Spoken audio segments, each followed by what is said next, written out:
이게 지금 아까 말씀을 주신 것처럼 대부분 수도권 지역에 밀집이 돼 있기 때문에 수도권 지역에서의 전월세 문제나 이런 걸로 또 연결이 될 수도 있을 것 같거든요. 어떻게 보십니까? 예, 뭐 저는 뭐 우려가 아니라 거의 기정사실이라고 기정사실이라고 생각합니다. 보세요? 뭐 3만 세대씩 해서 10회차에 걸쳐 해도 네네. 연쇄적으로 계속 쏟아져 계속 나온다는 쏟아져 얘기잖아요. 나오신다는 얘기잖아요. 그러면은 사실 뭐 3기 신도시 완공에 좀 맞물린다던가 좀 네네. 어디선가 공급이 좀 됐을 때 이걸 맞춰가면서 해야 된다고 생각을 하고요.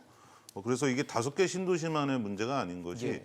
그분들이 그 신도시가 없는 주변 지역의 다른 경기도의 중소도시에 가서 사실 수도 있고 서울로 오실 수도 있고 그렇게 돼서 이게 이제 수도권 전체의 문제고 그러니까 예. 수요가 막 쏟아져 예, 나올 예. 텐데. 그럼 그 주변 지역 분들 입장에서는 사실 이 공사 기간 중에는 전월세 난민들이 와서 전월세 값이 비싸지고 공사가 끝나면 이제 저쪽 동네는 새로운 집들이 많이 생기니 우르르 나갈 거고. 나가면 또 우리 동네 집값이 떨어지고 그러면 이분들은 이모저모로 좀 타격을 입으실 수 있죠. 불편해질 그래서 수도 있고.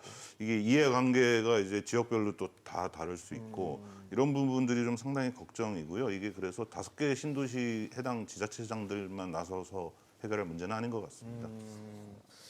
지금 아까 5개 지자체장들이 원희룡 장관하고도 만나서 얘기를 하긴 하던데 5개뿐만 아니라 좀 전반적으로 통합해서 얘기를 해야 된다는 얘기신 거고 뭐 걱정이 아니라 기정사실이라까지 말씀을 주셨는데 어떻게 보십니까? 근데 지금 정부에서 내놓은 보도 자료를 보더라도 네네. 100만 제곱미터면은 인구 주택 10만 호 정도 내외라고 적혀져 있거든요. 그러니까 적어도 한 개의 단지를 한 개의 이제 그 특별 정비 구역을 이전할 때는 10만 호 이상이 움직인다라는 얘기입니다. 맞네요. 그래서 2-3개만 같이 움직여도 2-30만 호인데 그러네요. 이제 뭐 학교도 다녀야 되고 뭐 회사도 다녀야 되니까 인근 지역에서 이주 대책을 마련을 해야 되잖아요. 그렇겠죠. 그래서 지금 이제 이 보도 자료에는 지자체에서 그거를 해결하기로 되어 있는데 지자체에 만해서 해결하기에는 굉장히 좀 역부족일 것 같고요. 네네. 지금 일산의 예를 들어보면 일산에서 이주민들을 위해서 그 순환주택이라는 거를 이제 건축을 이제 하려고 계획을 하고 있습니다. 그래서 지금 한 120세대 규모를 230억 정도 비용으로 순환주택을 만든다라는 계획이거든요.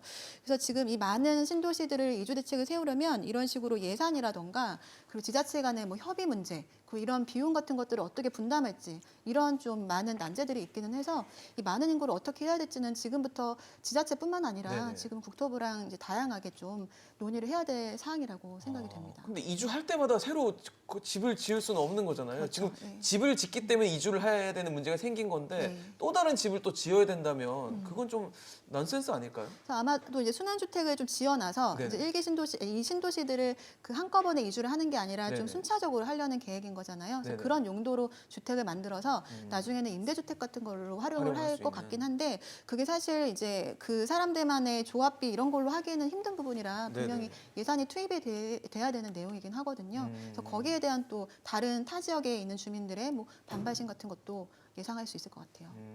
어떠세요, 변호사님? 아까도 이주를 이제 원래 조합이 맞던 걸 지자체가 하게 됐다라는 얘기를 해주셨는데 이 문제가 있을 수도 있을 것 같은데요? 네, 이걸 뭐 단순하게 생각을 하면 예. 우리가 이제 일개 신도시 이제 전체 호수가 이제 약 30만 호 정도 되지 않습니까?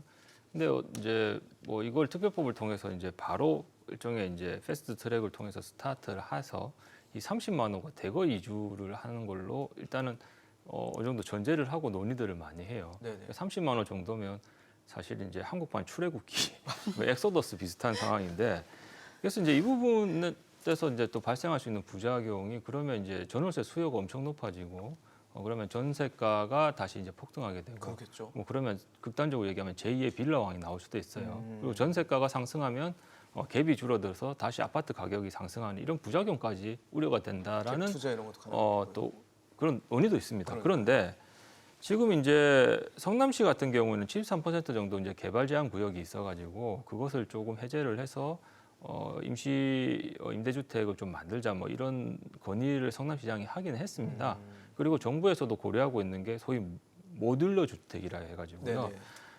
일단 이제 표준화된 건축 모듈 유닛을 미리 만들어 놓고 그것을 네. 현장에서 재조립을 해서 굉장히 좀 빠른 시일 내에 임대주택을 건설해서 거기에 이제 거주를 하게 한다는데 임시 거주용인 거죠. 예, 임시 거주용. 예. 근데 거기에 30만 원 다 수용이 안 돼요. 안 되죠.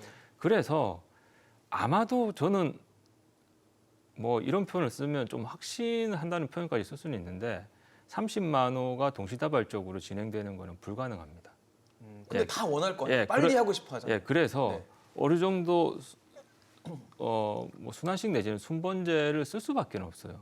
결국은 뒤로 밀리는 데가 나오겠네요. 예, 그렇죠. 만약에 이게 동시에 다발적으로 했을 때 소화가 안 되니까. 예, 그 30만 호의 어떤 뭐 민족 이주를 민족 대이종 비슷한 네. 그 정도 아까 규모의 엑소더스까지 예, 말씀해 그걸 주셨는데. 어떻게 감당하겠습니까? 감당 안 되죠. 예. 네. 근데 이 부분에 대해서는 과연 이제 뭐 정부가 고민을 심도 있게 했는데 아직 발표하기에는 뭐 초안이 완성되지 완성이 안 않았기 돼서. 때문에 발표를 안 한 건지 그랬으면 좋겠는데. 아니면 실제로 그 부분에 관한 거는 약간 좀 실수로 누락을 했는지는 네. 모르겠는데 이게 대안이 있을까요? 근데? 유의미한 대책이 나오도록 기대를 해봅니다. 어...